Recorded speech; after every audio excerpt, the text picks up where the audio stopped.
¿Qué pasa, mis amigos del Archivo del Transporte Uruguayo? ¿Andan bien? Bueno, me gustaría en este video, primero que nada, agradecerles a todos los que se han suscrito al canal. Estamos llegando casi a los 1000 suscriptores del canal, todo un logro. Y también a todos los que me han hecho llegar comentarios, porque parece que gustó y mucho el video que hicimos sobre la estación El Lago. Es por eso que hemos llegado a la decisión, dado cómo se ha desarrollado esto, que hay un interés real de este tipo de videos de carácter histórico. Me han pedido algunas temáticas que debo reconocer son un poco más complicadas. Vamos a tratarlas, sí, pero eso va a requerir más tiempo porque son temáticas que no se hacen así nomás. No es que la del lago haya sido así nomás, costó y mucho, pero una cosa es hablar de una estación y otra cosa es hablar de dos empresas ferroviarias, como me pidió un colega. Una es el Ferrocarril y Tranvía del Norte, el que lleva a la barra de Santa Lucía, y la otra temática que me pidió es bastante más complicada y es un debe que tengo hace muchos años, que nunca quise escribir una historia específicamente sobre eso porque me faltan datos y es como mi talón de Aquiles. Me refiero a la empresa del ferrocarril Apando o primer ferrocarril uruguayo del este. O sea, para que se hagan una idea más clara, me refiero al ferrocarril que pasaba por abajo de los puentes de la calle Fernández Crespo, Arenal Grande y Tristán Narvaja. Eso es un debe que tengo hace muchos años porque, ya les digo, es un tema sumamente complicado porque pasó de todo en esa empresa. Y voy a tener que hacerle frente en algún momento, pero por ahora sigo esquivándole el bulto, como bien dicen. En el video de hoy vamos a tratar un tema, una historia muy chiquita. No vamos a hablar de empresas, no vamos a hablar de instituciones, no vamos a hablar de grandes estaciones ni nada por el estilo, sino que este video va dedicado a un vehículo, a uno, no a una serie, a uno. Pero no cualquier vehículo, sino que este video va dedicado a un vehículo que tuvo una historia muy peculiar en nuestros ferrocarriles. Un vehículo que, si bien comenzó su vida de una forma y para un fin, terminó su vida de otra totalmente distinta. Me refiero a un coche motor que a lo largo de su vida experimentó las cosas más atípicas que se pueden imaginar. Creo que se dan cuenta fácilmente a quién me refiero. Capaz que las generaciones más nuevas no lo ubican. Los que ya tienen arriba de 40 años se deben acordar perfectamente de él. Y es un coche que no necesita presentación. Es un vehículo que tuvo una vida de servicios bastante interesante, bastante larga, porque a lo largo de sus años en servicio, que fueron en total 56, vivió todo tipo de experiencias,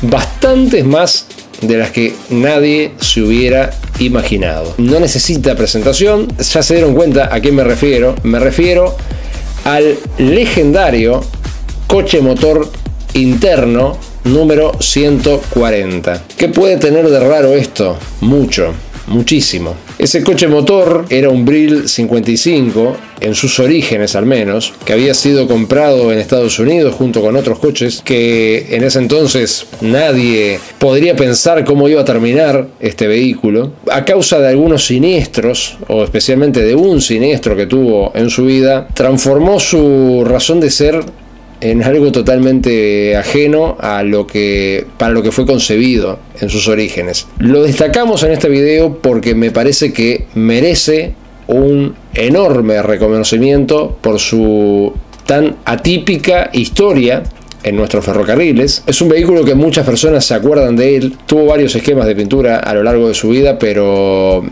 fue un coche que cumplió servicios bastante peculiares, por decirlo de una manera.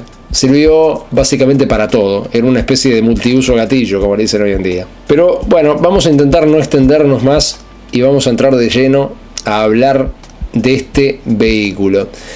En este tipo de videos voy a intentar no expandirme demasiado en lo que es la parte de introducción de las unidades, porque hay cosas que se entienden y no tiene sentido hacer videos largos explicando cosas que no son exactamente a lo que vamos a apuntar con la temática. Todo el mundo sabe la historia más o menos por arriba de los Brill 55. Los Brill 55 eran en total 8 coches motores que tuvieron los ferrocarriles y tranvías del Estado. Esos vehículos fueron, el primero de ellos, el número 103, fue encargado a la empresa J.G. Brill de Filadelfia por intermedio de la empresa American Car Foundry.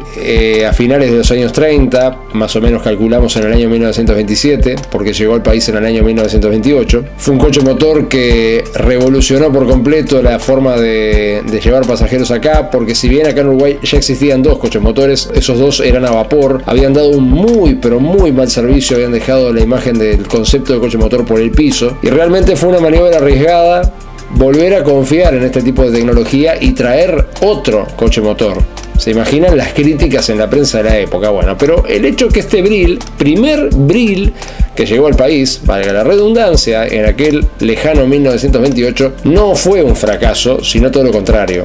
Les dijo, está bien, tuvieron una mala pasada con los anteriores, bueno, pero acá llegué yo soy Brill, y allá todo cambió.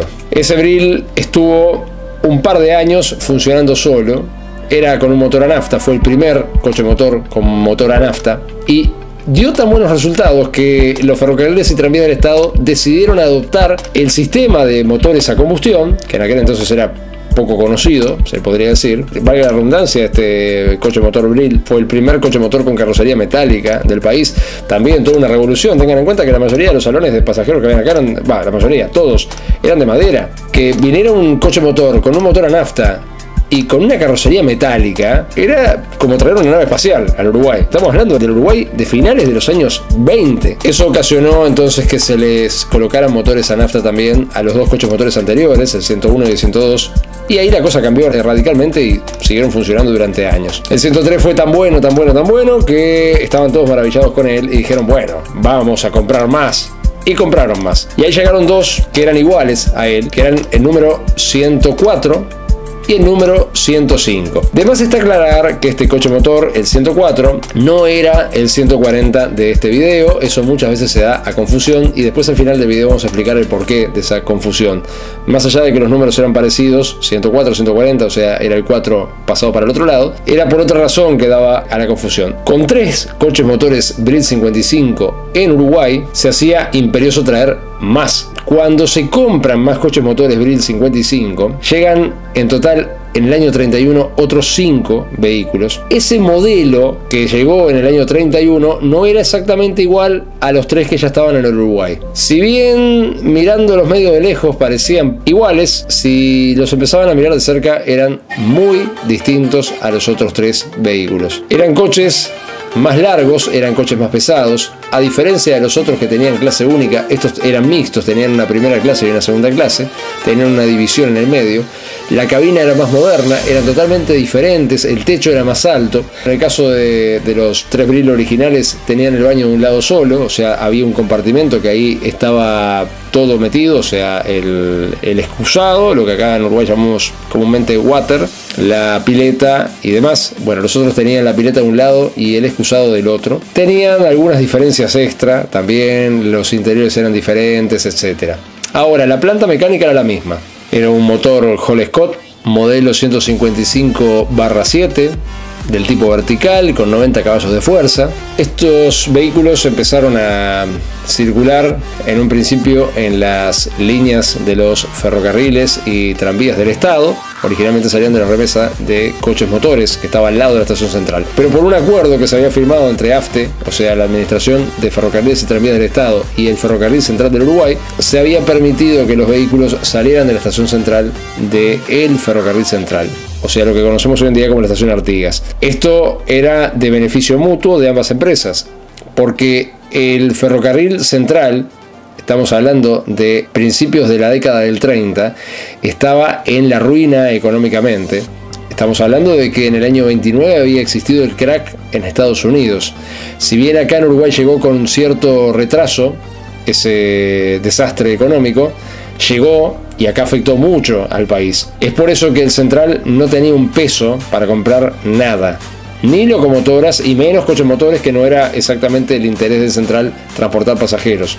Lo hacían, pero su interés era la carga. Quiere decir que poderle alquilar al Estado sus coches motores sin tener que pagar el Central la compra de los mismos, sin tener que entrenar personal y, por sobre todas las cosas, sin tener que repararlos, porque todo era tercerizado, lo único que hacían era alquilarle los vehículos a los ferrocarriles del Estado. El negocio era redondo porque evidentemente era más económico operar un coche motor, dada la baja densidad de población, a operar un tren con locomotora de vapor. Pero seamos realistas, 10 coches motores no podían suplantar a todos los trenes a vapor que corrían, especialmente lo que era el área local. Después, en el año 34, llegan los 4 primeros Brill 60 y del 36 al 37 llega el resto. Ahí ya la cosa había cambiado. Posteriormente llegaron los GAN 38 y bla bla bla bla bla.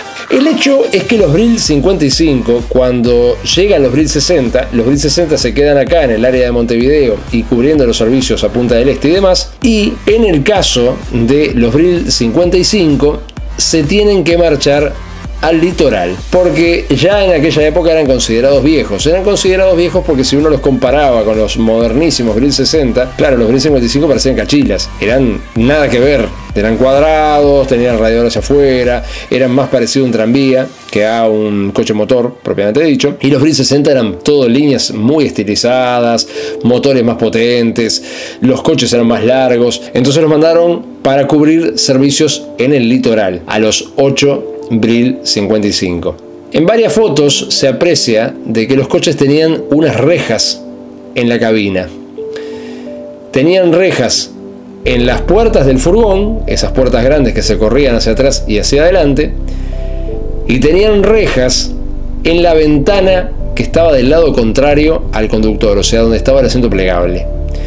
Esas rejas no era por un tema de seguridad, no había la inseguridad que hay hoy en día. Esas rejas eran simplemente para proteger a los vidrios de la unidad cuando el coche iba cargado, porque si la carga llegaba hasta la altura de los vidrios, un movimiento brusco de la carga, por ejemplo una caja de madera, podía dañar los vidrios, tanto los 3 vidrios que tenían en la puerta del furgón, como el vidrio que estaba en el lateral, o sea, el vidrio, digámosle, del ayudante de conducción del vehículo. Y por eso era que el asiento ese de madera que tenían era rebatible. Era rebatible porque de esa forma, si se necesitaba cargar algo en esa zona, también se podía utilizar. O sea, se bajaba el asiento y se cargaba al lado del asiento. El motor de estas unidades era del tipo vertical, por lo tanto el motor quedaba incluido adentro de la cabina, o sea que la cabina tenía un hermoso baúl grande de metal que estaba ubicado entre el pupitre de conducción y el asiento rebatible del ayudante de conducción. Su vida la cumplieron principalmente en el litoral, aunque también prestaron servicios toda la línea. El único inconveniente que tenían era que el radiador lo llevaban afuera y en la parte frontal. Eso significaba de que la refrigeración del motor era mucho mejor si el coche estaba funcionando con la cabina hacia adelante. Como ya dije, esta historia habla sobre el coche motor 140. Pero si escucharon cuando yo dije la parte de la numeración que habían tenido estos vehículos, los mismos iban desde el número 103 al número 110. ¿Dónde está el 140? Estos coches, como ya fue explicado en el video, tenían motores Hall Scott a nafta. Pero cuando llegan los años 50 se hace bastante complicado de mantener estos motores a nafta, por 2 razones. Primero, porque eran bastante caros en cuanto a el consumo, y segundo, porque no se conseguían ya repuestos. Eran motores muy viejos, estamos hablando de que eran motores de los años 20 y ya estábamos en la década del 50. Ya creada AFE, se tenían bastantes conocimientos de las propiedades que tenían los motores diésel, porque los GAN 38 que habían venido en el año justamente 1938 venían con plantas motrices diésel y economizaban mucho en comparación a los Brill. Es por eso que en los años 50 se empezó a estudiar la remotorización de todos los Brill. Imperiaba la necesidad de modernizar a los Brill 60, que eran los más modernos, los más grandes, los más potentes y demás, y los que llevaban más gente también. Entonces la remotorización de vehículos, cambiándole los motores de nafta por motores diésel, comenzó con los Brill 60 en el año 1954. Pero los Brill 55 no zafaron de eso. Lo que pasaba es que para esa época habían dos Brill 55 que ya estaban destruidos, se habían destruido por incendios. Una de las razones por las que estos coches sufrían desperfectos y se incendiaban era porque las ruedas de ellos no eran ruedas macizas, eran ruedas del tipo elástico. Esto significaba que si bien la parte exterior de la rueda, de la llanta, era metálica y también la masa de la rueda era de metal, entre la masa de la rueda y la llanta había un espacio, y ese espacio era rellenado por unos tacos de goma que aparentemente se colocaban para darle al coche un andar más suave. El hecho era que eso les traía otro problema. Ese problema era que si esas llantas estaban en malas condiciones y si los tacos de goma que se colocaban no estaban bien armados, lo que ocurría era que la rueda, al ser flexible, o sea, imagínense una rueda que variaba su forma, eso era lo que le daba justamente la cierta elasticidad. Imagínense una rueda de esas características mal armada o desgastada, corriendo las vías de Uruguay que estaban en mal estado. Lo que ocurría en ocasiones era que la rueda se quebraba, o sea, la llanta se quebraba, y al quebrarse la llanta, los pedazos volaban como que fueran esquirlas y tenían un pequeño problema. El tanque de combustible de los Brill 55 estaba muy próximo a las ruedas motrices. No importaba qué ruedas se partiera, podían ser las del bogie de atrás o podían ser las del bogie de adelante, pero por lo general las ruedas de adelante eran las que tenían más posibilidades de quebrarse y pegarle al tanque de combustible con las esquirlas de metal. En reiteradas ocasiones que eso pasó, no fue un caso aislado, lo que pasaba era que el tanque de combustible se prendía fuego y cuando eso ocurría se quemaba todo el coche. Esa fue la razón por la que ya en los años 50 habían dos Brill 55 que estaban fuera de combate. Aclaro esto porque tiene mucho que ver con la historia que estamos contando en este caso. Pero antes de eso vamos a contar otro hecho. El día 17 de mayo de 1957 se había iniciado, después de mucho hablar y mucha burocracia, el proceso de compra de los motores diésel para los Brill 55. Vale destacar que en esta época los Brill 60 ya estaban casi todos dieselizados, pero en el caso de los Brill 55, como eran más viejos, la cosa fue un poco más lenta. Este proceso, a pesar de que ya estaba casi terminado, se lenteció porque hubo un problema de falta de apertura de los créditos, o sea, que le dieran la plata a AFE para poder comprar los motores. Como ya dije, no iban a ser remotorizados los 8 Brill 55, solamente 6 iban a ser remotorizados, y los nuevos motores que le iban a poner, a diferencia de los Brill 60 que usaban motores horizontales y que sus motores Hole Scott originales habían sido sustituidos por motores Cummins americanos, o sea que dentro de todo se mantuvo la procedencia de fabricante al menos. En el caso de los Brill 55, los motores que se iban a utilizar no eran americanos, sino que eran alemanes, construidos por una conocidísima firma alemana, la MAN. Se traducía a Maschinen Augsburg Nuremberg. Si lo traducimos al español, eso significa fábrica de motores de Nuremberg. El modelo que se eligió para los Brill 55 era un modelo que se conocía como D1246M5. Este motor tenía el mismo caballaje que los motores originales de los Brill 55, o sea, 90 caballos de fuerza, 6 cilindros lineales, pero la diferencia que tenía es que era diésel y el otro era nafta. De los Brill 55, el primer coche que fue remotorizado fue el número 103, o sea, el primero que llegó al país, y posteriormente el otro coche que lo siguió fue el número 104. El Brill 55 número 103 fue en el año 58 y el 104 fue remotorizado en el año 59. Pero acá ocurrió un hecho, además de lo de la mecánica, que también es bueno contemplarlo. El aspecto de estos vehículos era bastante arcaico, se veían como un vehículo muy antiguo para aquellos años. Y ya que se los iba a mantener en servicio, se buscó de alguna forma darle un aire más moderno a los mismos, cambiando un poco la estética. Es por eso que se le anularon las ventiletas que tenían arriba. O sea, estos coches tenían unas aberturas, 3 aberturas arriba de los parabrisas, se las enceguecieron, o sea, se chapeó. También se les quitó la lámpara que originalmente la llevaban colgada de una especie de arco abajo, un arco metálico que la mantenía sostenida en el aire al foco principal. Se lo eliminó eso y se colocó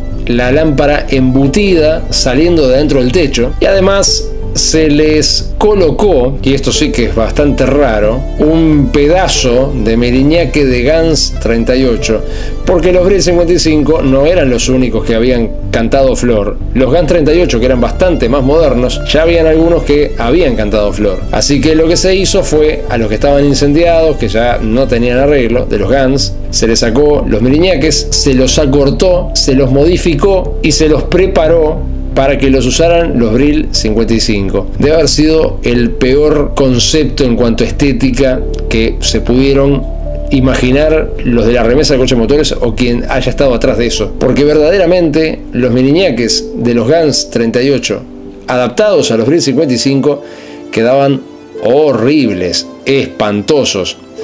Pero bueno, en aquella época se entendió como que eso les daba un aire más moderno al vehículo. También vale destacar que al cambiarle los motores le cambiaron los radiadores. Los Brill 55 de origen venían con unos radiadores enormes que iban asomados hacia afuera y no tenían ninguna clase de capot, o sea, no tenían nada que los cubriera. Cuando se cambiaron los motores, se le cambiaron los radiadores, evidentemente porque al ser motores diésel necesitarían otro tipo de radiador.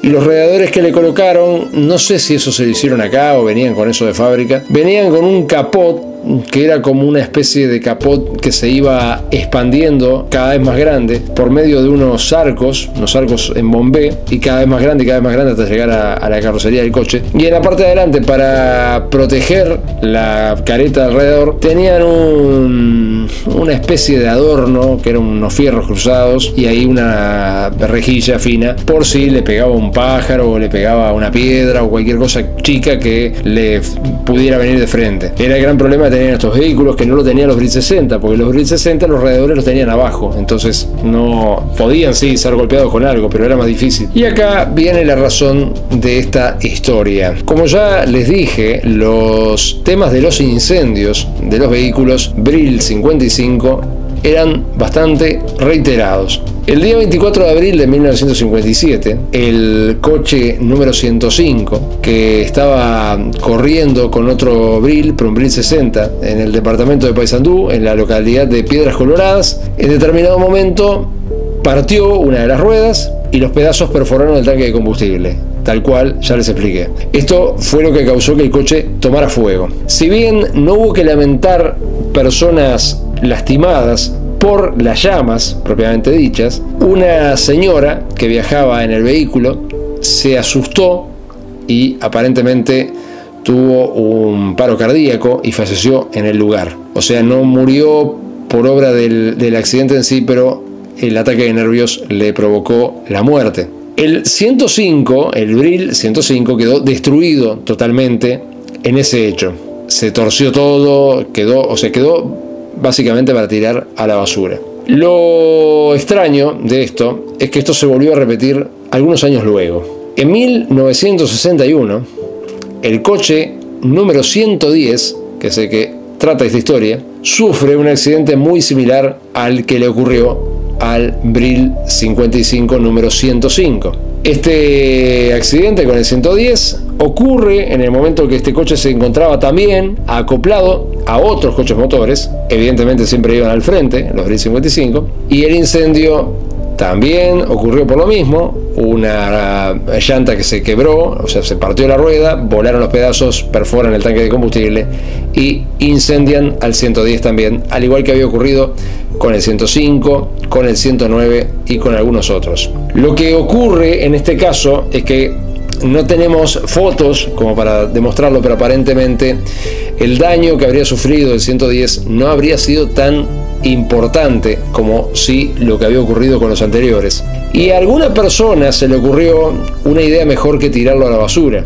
Lo que se hizo entonces fue, en lugar de reconstruirlo de vuelta como coche motor para que siguiera llevando pasajeros, se lo reconstruye, se lo reforma para que fuera un coche motor furgón.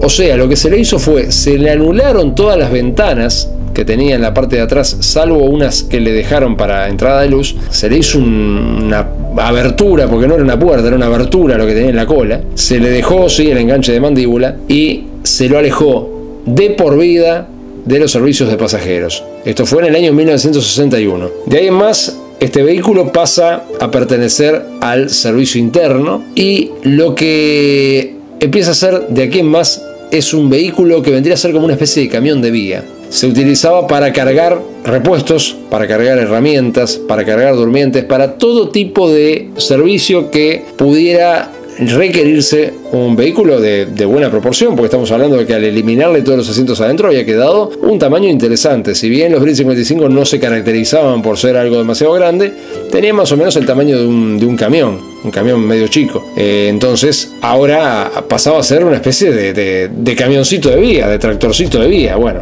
bastante raro. Cuando se lo pasa a este servicio interno, se lo renumera, y acá viene el tema del número. Pasa de ser el coche motor 110 a ser el coche motor 140.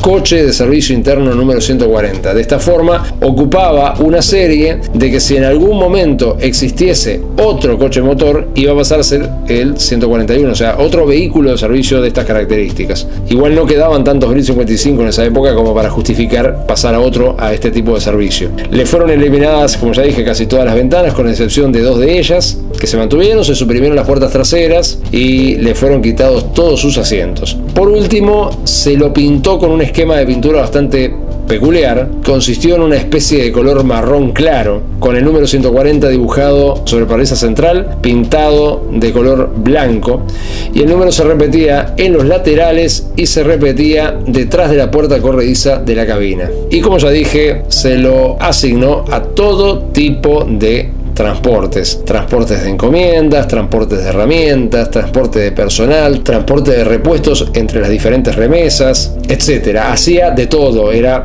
multiuso. Es por eso que se ganó un apodo bastante cómico. Le decían la chismosa a este coche motor, al ahora 140. Le decían así porque, como todos saben, la chismosa era la bolsa de los mandados que se utilizaba para ir a comprar las cosas, y la bolsa era un tanto transparente, entonces le decían la chismosa porque se veía para adentro. Entonces al 140 le pusieron el apodo de la chismosa porque era muy común que se lo utilizara para hacer mandados entre Peñarol y la remesa central de coches motores. O sea, era muy común que cualquier cosa que pasaba, manden al 140, y allá salía el 140 de la remesa de coches motores, que era su área de trabajo habitual, para ir a la remesa Peñarol a buscar repuestos y demás. Ahora, no era el único uso que se le daba a este vehículo. Tareas de servicio interno, contado por gente de la propia remesa de coches motores, era habitual que se lo utilizara para hacer mandados de uso personal de algunos integrantes de la remesa de coches motores, o sea, del personal. Esto es un poco extraño de creer porque, ¿cómo decirlo? Ir al supermercado con el 140 era medio complicado porque andaba por arriba de las vías, no podía salirse de las vías. Pero bueno, algún tipo de servicio extra trabajo hacía,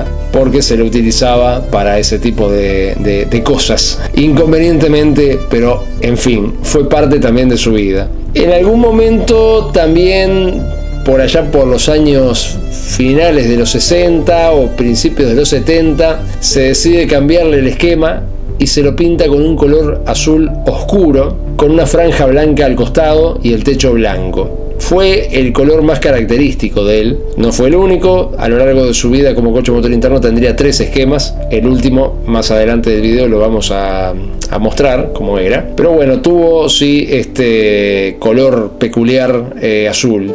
Un hecho que vale aclarar sobre el 140, que vale, mejor dicho, destacar, es que entre sus varias funciones, porque como dije era un coche que servía para todo básicamente, estaba la de ser utilizado como locomotora de maniobras. Por una razón muy sencilla, tenía un acople a mandíbula del lado de atrás, que era el original de él. Cuando se requería dentro de la remesa de coches motores mover algún otro vehículo, tanto coches motores como también salones, me refiero lisa y llanamente a los salones Simmering, que como tenían ese enganche distinto, no podían ser movilizados por una locomotora común y corriente. Adivinen qué, sí, era el 140 el que se encargaba de hacer las maniobras. O sea que además de todos los usos que se le podían dar, también estaba el uso de utilizarlo como locomotora de maniobras.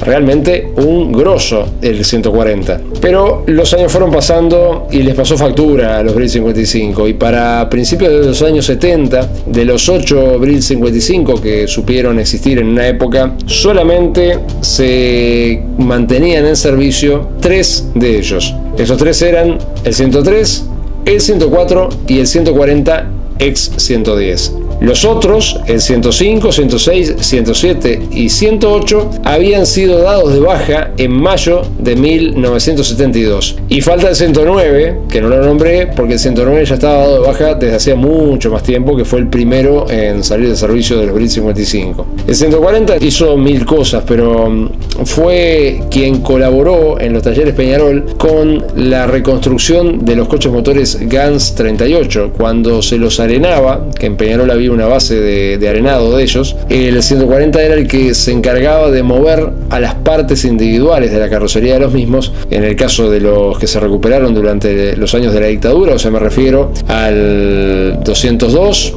al 209, al 204, al 254 y al 251. Entonces el Brill 55-140 era el que se encargaba de hacer los movimientos de las carrocerías, ya que, vuelvo a repetir, tenía el mismo tipo de enganche que los Gans 38. En el año 1979 se da de baja del servicio de pasajeros, o sea, se lo retira del servicio de pasajeros al coche motor 104. Este coche motor, el 104, cuando se lo quita del servicio de pasajeros, el vehículo seguía funcionando, no era que se rompiera, estaba andando. Por eso es que se le pensó dar otra utilidad distinta a la de vehículo para pasajeros. Entonces lo que se hizo fue pasarlo al servicio interno, pero en lugar de ponerle coche motor 141, que tendría que haber sido su numeración si se pretendía que le hiciera compañía al 140, se lo renumeró como coche motor interno número 2, o sea, CMI número 2, y eso se colocó tanto en la parte de adelante del vehículo, o sea, se eliminó el número 104 y se le puso eso adelante, como también en la parte de la cola, o sea, al final decía coche motor interno número 2. El coche motor interno número 1 era evidentemente el 140. ¿Por qué al ahora ex 104 no se lo puso 141? Es un misterio. La función que cumplió el ex 104 no era como era el caso del 140. Al ex 104 lo que se le hizo fue colocarle una casa adentro, se le armó toda una casa desde la parte de atrás de la cabina hasta la cola, y se lo intentó utilizar en un primer momento como coche de inspección, o sea, era como una casa rodante, ¿no? Un vehículo casa motorizado para llevar a los inspectores de máquinas. Pero no fue una tarea que el ex 104 haya desarrollado con muy buenos resultados, y eso fue lo que logró que lo terminaran apartando del servicio. Cuando en el anexo al itinerario de 1983 aparece el 140 afectado al transporte de materiales, y el ex 104, el que ahora era el coche motor interno número 2, figura como afectado a la sección proveeduría de AFE, pero según dicen, jamás lo llegaron a utilizar para hacer ningún viaje. Se lo utilizó en el viaje de prueba solamente. Alegaron que parece que al retirarle los asientos había quedado demasiado liviano, cosa que no me queda del todo claro, porque le sacaron los asientos pero le encajaron una casa adentro, o sea que peso tenía que tener, y lo terminaron paralizando en el año 1983 a la espera de un futuro incierto. El futuro ya era más que claro. Posteriormente, en el caso del ex 104, o sea el coche motor interno número 2, se expresaba en los inventarios textualmente que este vehículo no se utilizaba en los fines específicos para los cuales había sido reconvertido, y por orden del directorio el mismo ya no figura en este inventario. No sabemos exactamente a qué se refería con que no se utilizaba para los menesteres a los que había sido reconvertido. Para el año 1984 el ex 104, ahora coche motor interno número 2, figuraba como unidad retirada del tráfico a estudio su situación a futuro. La razón por la cual se salvó es porque, como le habían gastado una fortuna en hacerle una casa adentro, era obvio que no le iban a desguazar. No era tan obvio, pero fue lo que terminó pasando. En cambio, el coche 103, que era el otro, estaba figurando en el año 84 como parque inactivo. Aparentemente habría tenido alguna ruptura y dijeron, bueno, tírenlo, típico de AFE, conservándose únicamente el 140, o sea, el ex 110, como el único de todos los 8 Brill 55 que se mantenían en servicio. Pero para los años 80, el 140 sufrió la que sería su última modificación, y era una modificación bastante grotesca, se le podría decir. Lo que se le hizo aproximadamente entre 1981 y 1982 fue que se le cortó la carrocería de forma horizontal, aproximadamente a unos 3 metros de la cola del coche, hasta donde terminaban las ventanas que le habían dejado de la época cuando era vehículo de pasajeros. Y además de eso, se lo pintó con un color rojo chillón y una franja blanca en los laterales. En la parte que le quedó de la pared lateral se le pintó un bruto cartel que decía AFE y abajo decía coche auxilio. Desde ese entonces se lo intentó empezar a utilizar como coche para prestar apoyo en los accidentes. Exactamente no entiendo qué es lo que pretendían hacer con él. Yo creo que daba mucha más utilidad cuando era cerrado, porque ahora cuando llovía se mojaba todo adentro, porque no tomaron en cuenta ponerle una lona o algo en ese cacho de techo que le arrancaron, y tampoco en la parte de abajo. O sea, era un mamarracho, le abrieron una abertura como que fuera un descapotable el vehículo.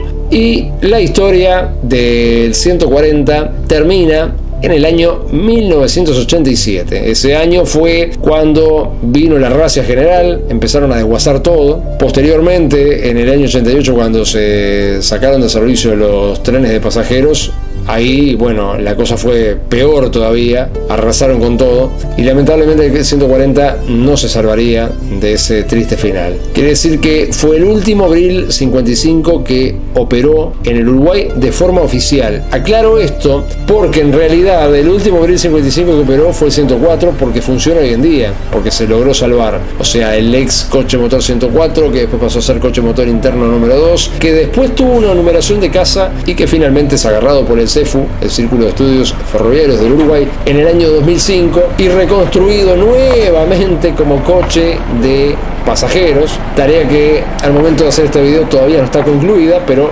va con muy buenos augurios. Y como el 104 funciona hoy en día, significa que a nivel histórico es el 104 el único Brill 55 que queda en Uruguay y el que funciona. O sea, tiene motor, ahora funciona y demás. Pero cuando digo que el 140 fue el último Brill 55 que funcionó, me refiero a que fue el último Brill 55 que lo hizo de forma oficial, o sea, para AFE, no para una institución que se dedica a la preservación de patrimonio ferroviario. El 140, cuando es radiado de servicio, lo abandonaron en Playa de Edison. Pero al igual que le pasó al 104 y al igual que le pasó al 103, antes de abandonarlos le sacaron los motores. No sé exactamente cuál es la razón, porque si no iban a andar más, ¿para qué le querían sacar el motor? Bueno, no importa, pero el hecho es que se lo sacaron. Y hay una nota muy interesante, si se le quiere, de la gerencia de material rodante, que habla específicamente sobre el 140, alegando por qué lo van a tirar al diablo. La nota dice lo siguiente: esto es una transcripción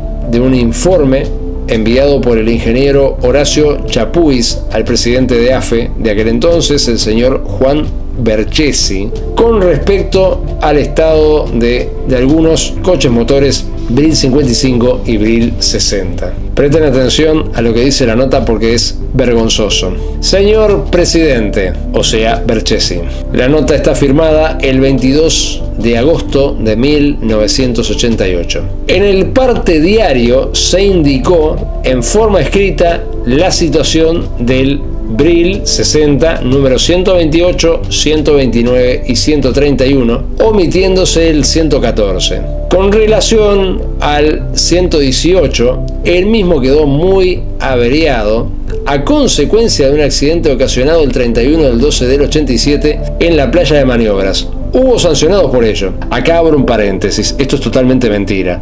El 118 no quedó muy averiado. Lo que le pasó, porque hay fotos de eso y no me dejan mentir, lo que le pasó fue que le abollaron la parte de la cabina donde está el enganche. Eso era la gran avería que tenía el 118. No era razón alguna para desguazarlo, pero igual se sacaron las ganas. Cierro paréntesis y sigo leyéndole la nota. Informe de la Gerencia de Material y Tracción: el estado actual de las unidades, refiriéndose a los Brill, no justifica su reparación, por lo que es razonable su eliminación del inventario, tal como sucedió con otras unidades en la misma situación. Con relación al 140, es una especie de furgón para servicios de auxilio de escasa utilidad práctica cuando fue requerido. Es de una obsolescencia tal que no justifica ser conservado. Ingeniero Horacio Chapuis. Lindo, ¿no?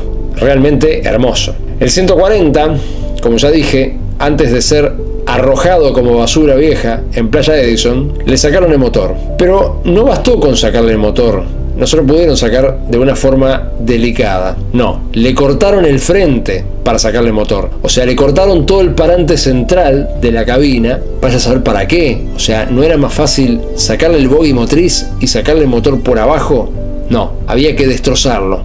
Bueno, terminó tirado en Playa Edison bajo el lote de remate 353. Y para cerrar esta historia, vamos a explicar dónde fue que estuvo el 140 la última vez que se supo de él y a dónde le perdemos totalmente el rastro. A principios de los años 90, quiere decir que llegó hasta la década del 90 existiendo en este mundo, el 140 estaba tirado en un desguazadero de la calle Ramón Castriz y 20 de febrero en el barrio La Unión. Esto tal vez a algunos les suene porque fue donde posteriormente la cooperativa Raincop, la cooperativa de ómnibus Raincop, mudó de a poco su playa de maniobra, su playa de trabajo, desde la ex estación del tranvía de La Unión a esta zona. Junto con el Brill 140 se encontraba también el Brill 129, que estaba cortado con un soplete al medio de la carrocería, ya que había sido la única forma de sacarlo de Peñarol en camión, porque era demasiado largo. Y a su lado estaban los restos del Brill 55 número 140, junto a su vez con uno de los remolques de los ferrobuses, que era el número 84. Es lo último que se sabe de este coche motor, o sea, no sabemos qué pasó después. Nos gusta imaginarnos que tal vez puede que aún exista, porque en realidad lo último que sabemos es que estaba tirado ahí, pero no sabemos si lo terminaron de desguazar, si lo vendieron entero. ¿Quién les diga de que el 140 no exista todavía en algún lugar del país? Quiero con esto no generar falsas expectativas ni levantar ninguna loca idea. No tenemos absolutamente nada que justifique creer que el vehículo todavía existe. Lo único es que no tenemos tampoco nada que justifique de que lo hayan destruido, pero es casi que evidente que fue lo que pasó. Cuando Raincop se fue para ahí en el 2005, el 140 ya no estaba ahí. Pero no sabemos si se lo picó, o sea, si se lo terminó de desguazar, o quién les dice que tal vez no lo haya comprado alguien entero y esté tirado en alguna estancia en el interior. Repito, no tomen eso como cierto porque es una conjetura tonta mía, porque es lindo soñar con que esas cosas todavía existen, pero no tenemos ninguna seguridad de eso, o sea, probablemente lo hayan desguazado. En fin, yo creo que en estos casos la mejor forma de recordarlos es cuando funcionaban en vida. Yo personalmente no lo llegué a conocer al 140, pero sí conozco mucha gente que sí lo llegó a conocer y tienen gratos recuerdos de él porque era una cosa rara de ver. Me hubiera gustado conocerlo, me hubiera gustado que hoy en día existiera, porque sería una hermosa unidad para preservar, no para reconstruirla como era de origen, pero sí para, ya que el CEFU tiene 104, estaría bueno tener un coche motor para servicios internos y un coche motor para servicios pasajeros, preservados las dos unidades como la unidad histórica que son. Pero bueno, no sabemos cómo fue el final del 140, lo que sí sabemos cómo fue su historia, que fue lo que intentamos redactar en este video, y qué final tuvo. Pero se lo dejo abierto. Se merece tener este video para recordarlo. Se merece que podamos ayudar a que otros lo conozcan, porque justamente como les dije, yo no lo llegué a conocer en persona. Lo conocí por fotos, lo conocí por las cosas que me contaron. Quiero que quienes no lo conocieron también lo conozcan. Que sepan que acá existió él, que acá corrió él. Su área de trabajo fue más bien entre la estación central, o sea, la remesa de cochemotores en realidad, y Peñarol, pero anduvo por todos lados. ¿Cuántas historias habrá tenido ese vehículo a lo largo de sus 56 años de vida? ¿Y cuántas más podría haber tenido si no se lo hubiera desguazado por una estupidez tal como eso que dice la nota de justificar que no servía para nada? Han pasado muchos años desde aquello. Estamos hablando que la última vez que se supo de él fue en 1990. Hace nada más ni nada menos que 28 años atrás. Para los que no lo conocieron, ahora ya saben que existió. Y para los que lo conocieron, esto es una buena forma de recordarlo. El 140, hoy en las antologías del Archivo del Transporte Uruguayo. Muchas gracias y será hasta el próximo video.